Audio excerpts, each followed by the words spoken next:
അപ്പോൾ നമ്മൾ educational management അപ്രോച്ചുകളാണ് നമ്മൾ ഇത്രയും നേരം ഡിസ്കസ് ചെയ്തുകൊണ്ടിരുന്നത്.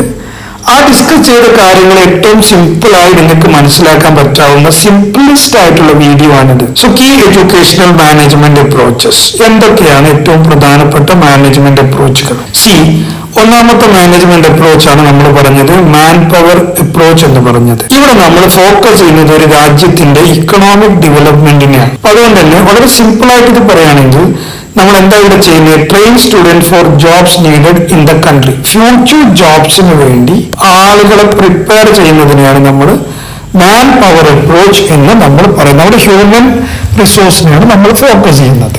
ഇനി രണ്ടാമത്തെ അപ്രോച്ച് ഏതാണ്?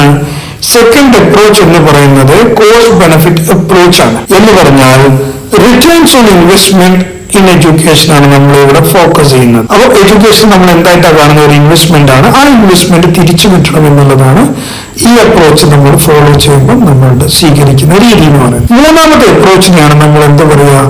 സോഷ്യൽ ഡിമാൻഡ് അപ്രോച്ച് എന്ന് പറയാം. ഇവിടെ നമ്മൾ ഏറ്റവും കൂടുതലായിട്ട് ഫോക്കസ് ചെയ്യുന്നത് ആക്സസ് ടു എഡ്യൂക്കേഷൻ ആണ്. ഓക്കെ ആണല്ലോ? അപ്പൊ നിങ്ങൾ മനസ്സിലാക്കണം, ആക്സസ് ടു എഡ്യൂക്കേഷൻ ആണ്. അപ്പൊ നമ്മളവിടെ പോളിസി എന്താണ്?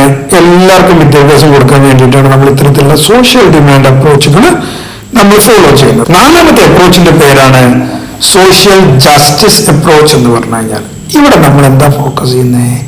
നേരത്തെ നമ്മൾ ആക്സസ് ആണ് ഫോക്കസ് ചെയ്തെങ്കിൽ ഇവിടെ നമ്മൾ ഫോക്കസ് ചെയ്യുന്നത് ഈക്വാലിറ്റിയാണ്. എന്ന് വെച്ചാൽ സമൂഹത്തിലെ ഡിസഡ്വാൻറ്റേജഡ് ആയിട്ടുള്ള സെക്ഷൻസ് ഓർ ഗ്രൂപ്പിന് കൃത്യമായ എഡ്യൂക്കേഷൻ കൊടുക്കാൻ നമ്മൾ എന്ത് ചെയ്യണം?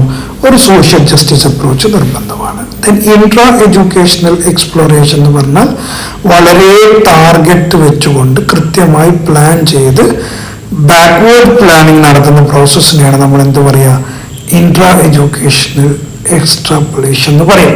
നേരത്തെ എക്സാമ്പിൾ നമ്മൾ പറഞ്ഞു 100% ലിറ്ററസി വേണമെങ്കിൽ എത്ര സ്കൂൾസ് വേണം, എത്ര സ്റ്റാഫ് വേണമെന്നൊക്കെ നേരത്തെ പ്ലാൻ ചെയ്യുന്നത്.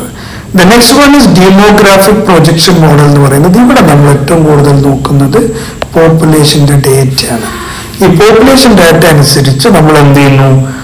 കൃത്യമായി ഫ്യൂച്ചർ പോപ്പുലേഷൻ ഉണ്ടാവാൻ സാധ്യത എത്ര നോക്കിയിട്ട് നമ്മൾ എഡ്യൂക്കേഷൻ മാനേജ്മെന്റ് അപ്രോച്ച് പ്ലാൻ ചെയ്യുന്നു.